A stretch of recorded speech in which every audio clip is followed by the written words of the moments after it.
Well, all right, welcome to the channel. And this is just a quick overview of my rotisserie that I built. I did do a build series on it, as best as I can do build series. And here's the finished product. And I'm going to explain a little bit about why I did certain things. And yeah, it works pretty good, you know. So if you want to make a car rotisserie or a, I don't know, maybe you make a rocking ship that goes back and forth, you can do that too. Pretty easy. Pretty simple. Doesn't take much in the way of materials, especially for lightweight stuff. So I'll just show you around. Okay, well, I'm going to start up here at the front with the legs. As you see, it is a simple A-frame. And on this simple A-frame, we've got a pipe that is welded to the end of this one here. We have a strap to the leg over here. And I have a jack shaft housing from a lawnmower here. And we have some shims under here, a couple of grub screws, and that's what allows us to swivel nice and easy. Inside of here, we've got a threaded rod. There is a long coupling nut down there, which the nut from the shaft housing is welded to. So when you want to balance this, all you do is loosen up this shaft out of that nut, and then you can come up here and crank this up or down. Dead simple, dead cheap.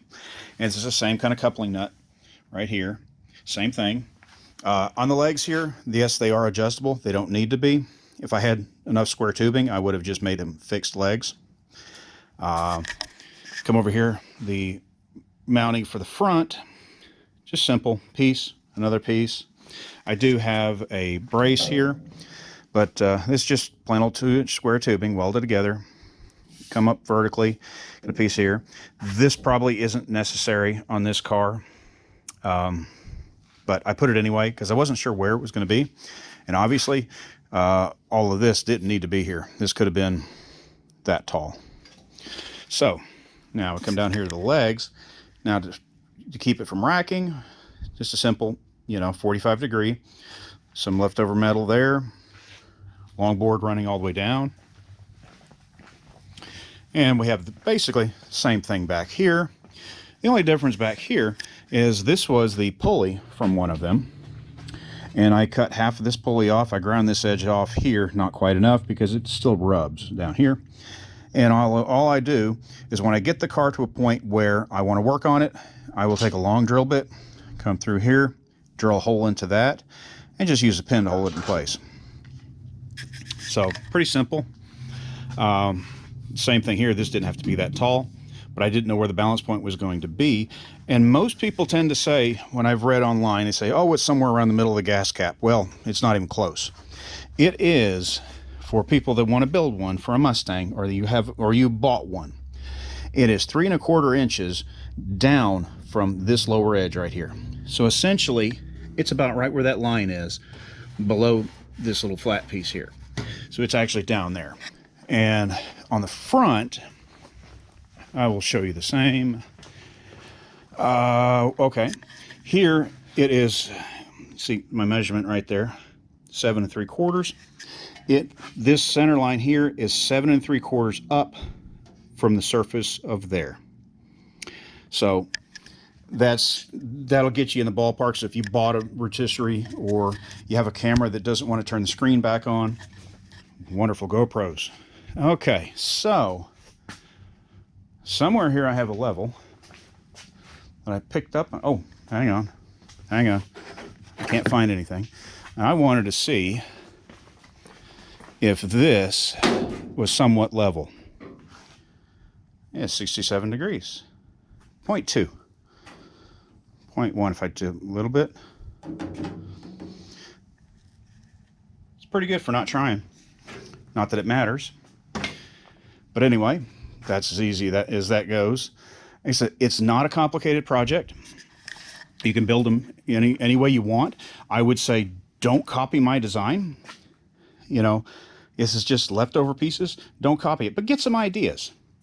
And just to show you how easy this thing flips over, I will put the camera right here. And I'll put that right there. And we can see how easy this thing moves. I'll try to do it with one finger.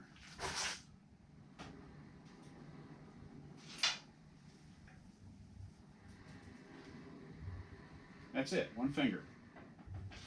It's that easy. You don't need a big crank. You don't need any heavy duty stuff.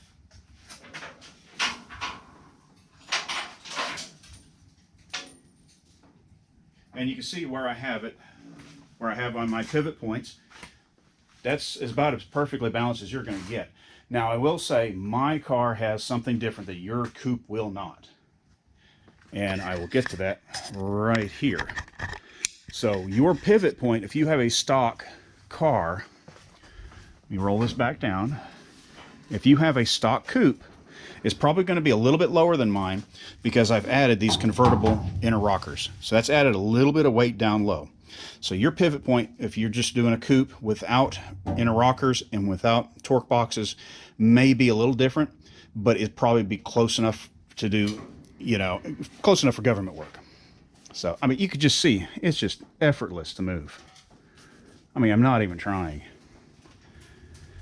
And I'm going to be spending a lot of time grinding, cleaning, and that's the whole underside of the car there.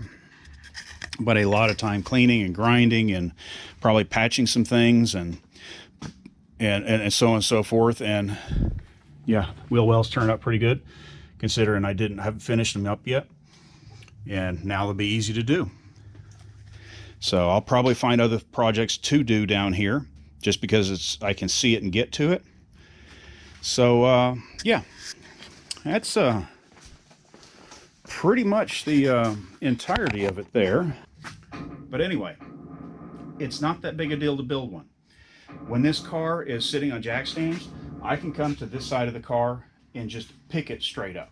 I can go to the far end and pick it up. Hey, see, look at this. See how nice and easy that is. Piece of cake. No effort. It doesn't take much to do it at all. But it's not a heavy car. I would assume, even if you didn't have the convertible inner rockers, you didn't have the torque boxes. I mean, I'm just guessing. I mean, this is what, a 500-pound car, maybe 600 pounds. I mean, if I can go under and pick it up from either end without, trying that hard. And I mean, and I'm not a big guy. I'm a big guy, but I'm not, overly strong. But if two guys, two of me or four regular guys can pick it up, it's not a heavy car. You don't need to overbuild it. You don't need a 3,500-pound rotisserie. It's not a 3,500-pound car because you've got nothing on it. Would I do this with all the glass installed and all that? No, because that kind of defeats the purpose of a rotisserie.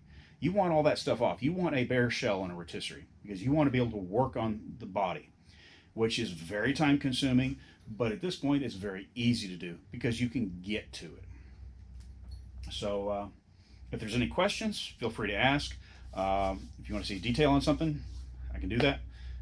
Like I said, don't build what I built, but take some ideas from using other materials, from other industries.